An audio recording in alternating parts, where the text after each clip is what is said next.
ये कहाँ लिखा? एक पंडित जी आए हमारे पास जयपुर में, जयपुर वाले भिंड में पंच कल्याणक करा रहा था।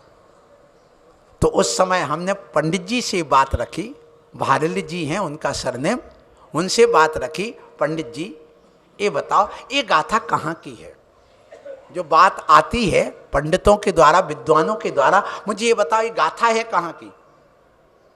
सब लोग कहते योग सार, योग सार। योग सार 3 है, एक दिगंबर में योग सार है, एक श्वेतांबर का, और एक हिंदुओं के यहाँ भी योग सार नाम का ग्रंथ है। कौन से ग्रंथ है? तो दिगंबर का योग सार मैंने ला के रखा, उसमें कहीं पर भी ये गाथा, मैंने कहा तुम तो ला के बताओ इसमें, तो वो गाथा उसमें नहीं है। तो ये गाथा कहाँ से आई? जिन्होंने कपड़े पहन लिए हैं और कपड़ों में मुक्ति मान रहे हैं, स्त्री अवस्था में मुक्ति मान रहे हैं, सुनना, उन्होंने इस बात को स्वीकार किया कि अब इस पंचम काल में जिन कल्पी नहीं होंगे सब स्थिर कल्पी होंगे। जिन कल्पिकार, जिनेन्द्र भगवान जैसे दिगंबर अवस्था को धारण करने वाले पंचम काल में मुनि निगोद जाएंगे। अपने दिगंबरों में ये नहीं लिखा, ये कहाँ लिखा? जो कपड़ों से मुक्ति मान रहे हैं। सो उन्होंने इतना सुधार कर लिया कि कपड़ों से मुक्ति स्वीकार ना करके पर घर में कपड़ों में शुद्धोपयोग स्वीकार कर लिया, मुक्ति स्वीकार नहीं की। इतना आपने सुधार कर लिया बस अभी। और आप ऐसे मुनियों के प्रवचन सुन के यदि तुम्हारी गलत धारणा होगी तो वो भी आपकी सुधर जाएगी, इसमें कोई संदेह नहीं। गलती सबसे होती है, हमारी भी गलती हो सकती है, हो सकता धारणा, क्योंकि हम केवल ज्ञानी तो नहीं है। यदि मुझे गलती मिलती मैं साथ स्वीकार करता हूँ। गोमटेश में था, मेरे शब्द एक निकल गया, मैंने साथ स्वीकार किया था उसके बीच में कि हाँ ये जो अर्वाचीन और प्राचीन आचार्य की बात आती है वो मैं स्वीकार करता हूँ, आगम में ऐसा है, ये ऐसा नहीं जो मैंने अभी कहा है। तो गलती स्वीकार करना से अपना सम्यक दर्शन नहीं मिटेगा, ये भी ध्यान रखना। और अपनी जबरदस्ती करते रहेंगे, अपनी धारणा आगम के अनुसार नहीं है और गलती को अपनी स्वीकार नहीं करेंगे तो हम मिथ्या दृष्टि हो जाएंगे। इसलिए आप सब लोग तत्व ज्ञानी हैं, समझदार हैं, जानकार हैं। सो आज का ये प्रसंग जो आपने रखा, डॉक्टर साहब बमोरिया जी ने, आपके लिए हमारा बहुत आशीर्वाद है। आगे की बात मैं थोड़ी सी और करता हूं आपसे, और उस बात को लेकर के आप समझिए कि यहाँ जो जैन दर्शन में नमोकार मंत्र की बात चल रही है, इसमें पंच परमिष्टि को नमस्कार है। और ये जो पंचम काल के मुनि हैं, ये पंचम काल में आज भी मुनि हैं, इसमें कोई संदेह नहीं है। ये पंचम काल के अंत में रहेंगे हैं। तो यहाँ पर जो लिंग की बात आई, पहला लिंग कौन सा हो गया? बोलो, जन्म लिंग को धारण करने वाले कौन? मुनिराज, पहला लिंग। दूसरा लिंग कौन सा है? आचार्य कुंद कुंद स्वामी के अनुसार दूसरा लिंग उत्कृष्ट साव्याणम, उत्कृष्ट श्रावक का है, माने क्षुल्लक एलक का है। लेकिन मूलाचार्य आदि के अनुसार और जो गुरु परंपरा है उसके अनुसार और स्त्री पर्याय के अनुसार जो स्वीकार किया गया, तो दूसरा लिंग किसका माना गया? आरिका का। ये दो मत हो गए। फिर तीसरा लिंग कौन सा? यदि आरिका का दूसरा लिंग मानते तो तीसरा लिंग किसका माना जाएगा? क्षुल्लक एलक का। तो ये दो बातें यहाँ पर आ जाती हैं। आचार्य विद्यासागर जी गुरुदेव के सामने ये प्रसंग आया था जब कि आरिका को लेकर के, तो आचार्य महाराज ने कहा अवरठियाणम का अर्थ अपर स्थान। अपर स्थान का अर्थ कि जो अपर का अर्थ नीचा नहीं, उन्होंने दूसरा ही स्थान स्वीकार किया। आचार्य गुरुवर विद्यासागर जी महाराज ने किसका? आरिका का। तीसरा स्थान नहीं ग्रहण किया, ये भी ध्यान रखना। और लेकिन अवर का अर्थ उन्होंने ये लिया कि अपर माने अलग, माने इन मुनि और श्रावक इस पुरुष लिंग की अपेक्षा नारी पर्याय का एक अलग लिंग है, ये उन्होंने स्वीकार किया। ऐसा करके उन्होंने व्याख्या की। सो मैं 20 साल तक गुरु महाराज के पास रह करके खूब अध्ययन किया है। ये मेरा अपना नहीं, ये भी ध्यान रखना, ये सारा उन्हीं का दिया हुआ प्रसाद है जो मैं बांट रहा हूँ, ये भी ध्यान रखो। और उन्होंने जो हमें बार बार समझा करके हम सब शिष्यों को योग्य बनाया है, उसके हम सब लोग जब तक मोक्ष नहीं पहुंचेंगे, केवल ज्ञान नहीं होगा, तब तक ऐसे गुरु के हमेशा ऋणी रहेंगे। और मैं बार बार प्रार्थना करूं भगवान हमें ऐसे आपका सानिध्य जब तक मोक्ष ना मिले या केवल ज्ञान ना हो, तब तक आपका ऐसा सानंद हमें मिलता रहे। गुरु अपने हृदय में होना चाहिए। क्या कहा? अपने दिलों में होना चाहिए, दीवालों पर नहीं। हमेशा ध्यान रखो। और ऐसे दिलों में आप अपने गुरु को छापें। दीवालों पर छापने से कुछ नहीं होता, और दीवालों पर छापने से कल्याण भी नहीं होता। कल्याण तभी होगा जब तुम्हारे दिल में उतर जाएंगे। सो आज का ये नमोकार मंत्र में जो आया, नमोकार मंत्र अनादिकालीन है। इसमें 35 अक्षर हैं, 58 मात्राएं हैं और 5 पद हैं, और आर्य छंद में लिखा गया है। और ये आर्य छंद प्राकृत भाषा की है। सबसे पहले इस जो अपना षटखंडागम ग्रंथ है, वो परंपरा से जो नमोकार मंत्र आ रहा था, अनिबद्ध, अनुबद्ध, अननिबद्ध। निबद्ध किया किसने? निबद्ध का अर्थ लिखा शास्त्र में था तो अनादिकालीन, लेकिन कौन सा अभी श्रुत पंचमी आ रही है, सबसे पहले नमोकार मंत्र के रूप में उन्होंने मंगलाचरण पुष्पदंत आचार्य महाराज, पुष्पदंत भूतबली ने, कौन से? पुष्पदंत आचार्य महाराज ने लिखा। अब पुष्पदंत भूतबली आचार्य नाम क्यों देते हैं? 2 नाम क्यों लिए जाते हैं? सुनो, इसके पीछे भी कथा है। आप लोगों को अभी ये रहस्य नहीं मालूम। सुनिए, धरसेन आचार्य महाराज के पास में 2 शिष्य गए थे। काय के लिए? विद्या लेने के लिए, ज्ञान लेने के लिए। क्योंकि उनके पास जो ज्ञान था वो ज्ञान नष्ट ना हो जाए, आगे परंपरा कैसे रहे। और लिखित रूप में अब इतना क्षयोपशम नहीं है कि लोग मौखिक रूप में याद रख सके जिनवाणी को, तो लिखित रूप में उनने लिखना चालू किया। किसने? किसने? पुष्पदंत भूतबली ने।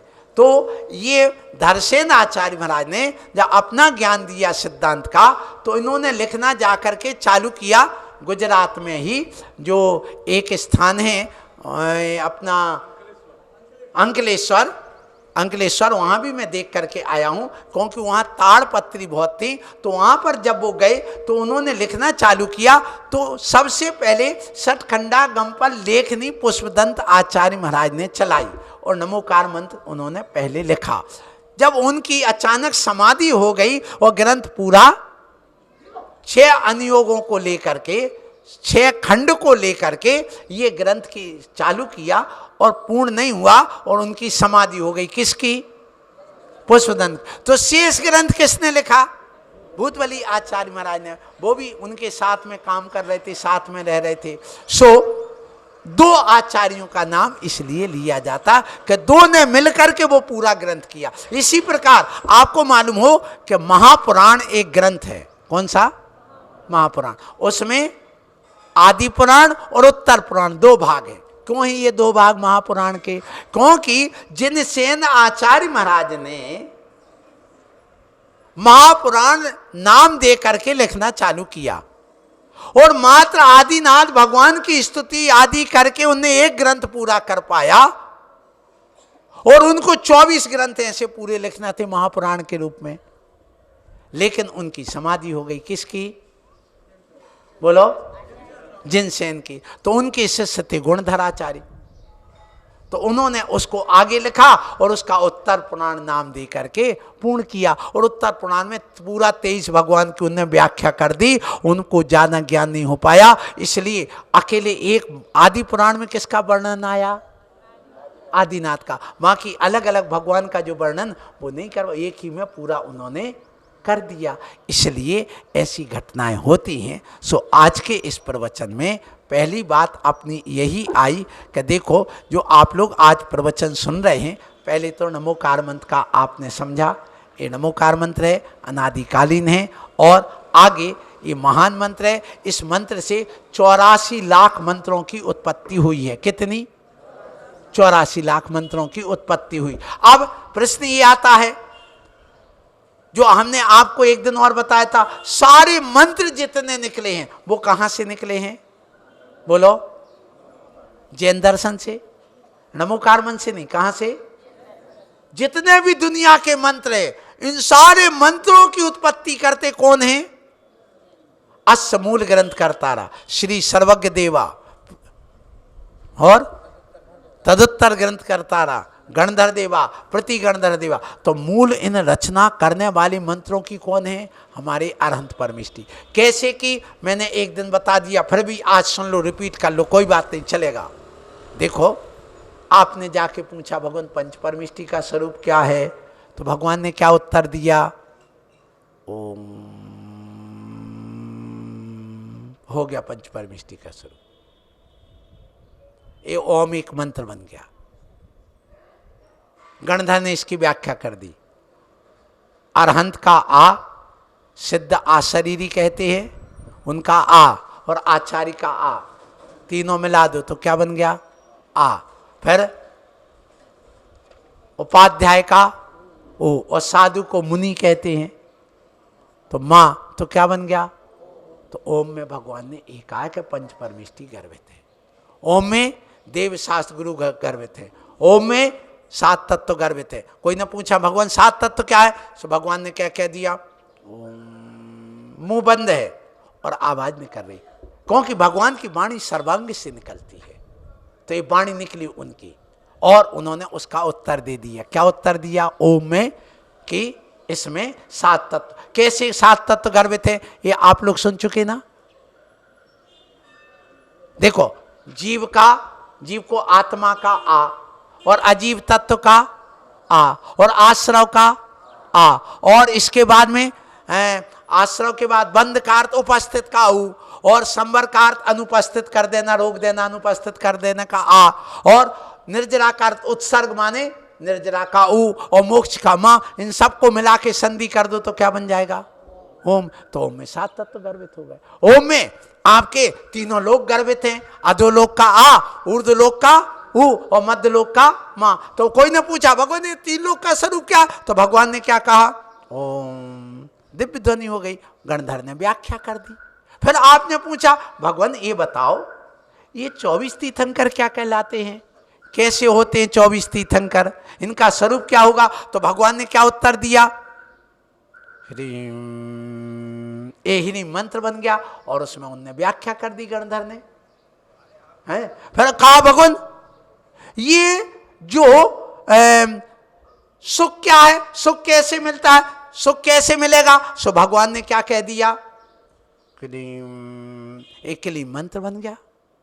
भगवान ये अंतरंग लक्ष्मी बहिरंग लक्ष्मी क्या है, भगवान से पूछा ये क्या है, तो भगवान ने क्या कहा? श्री।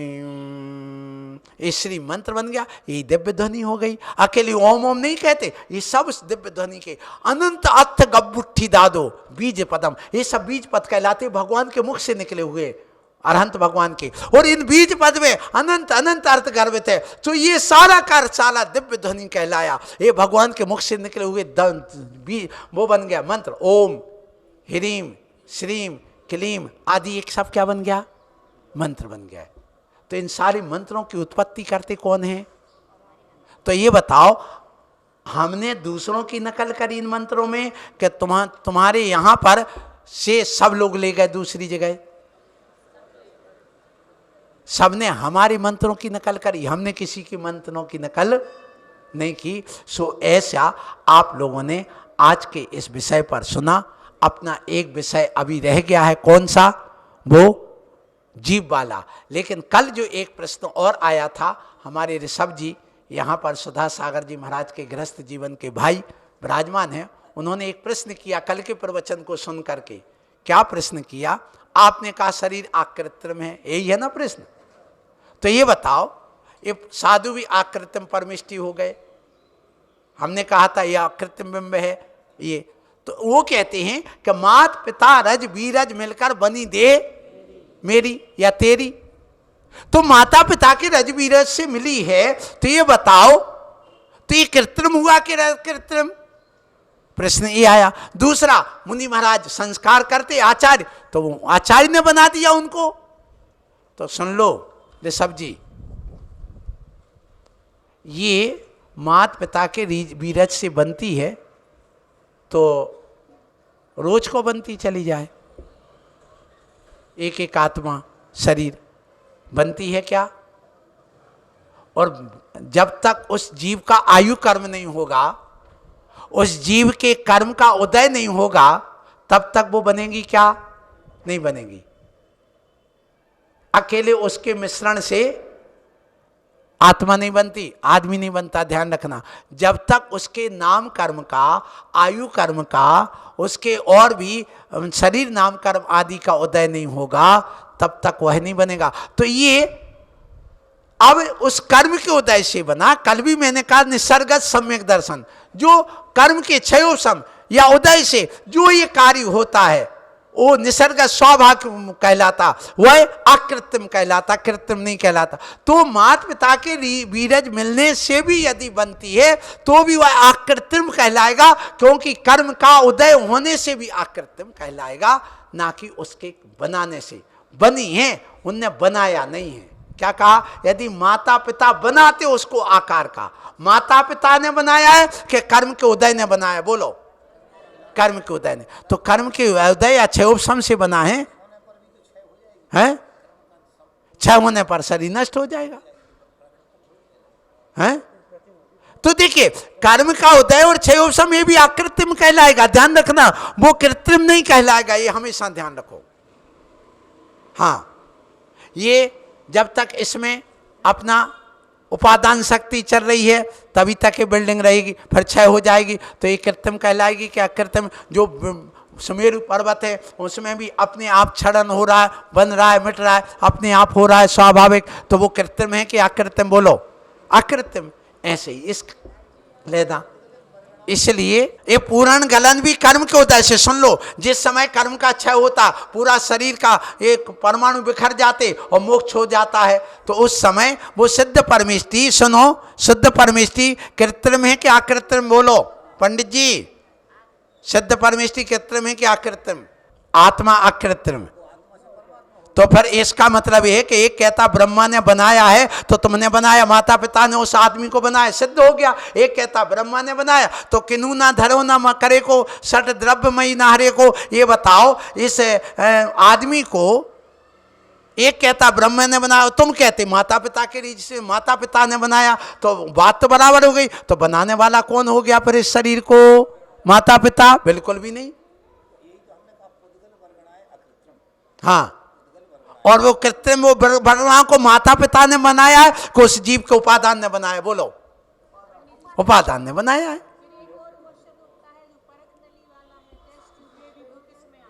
हैं?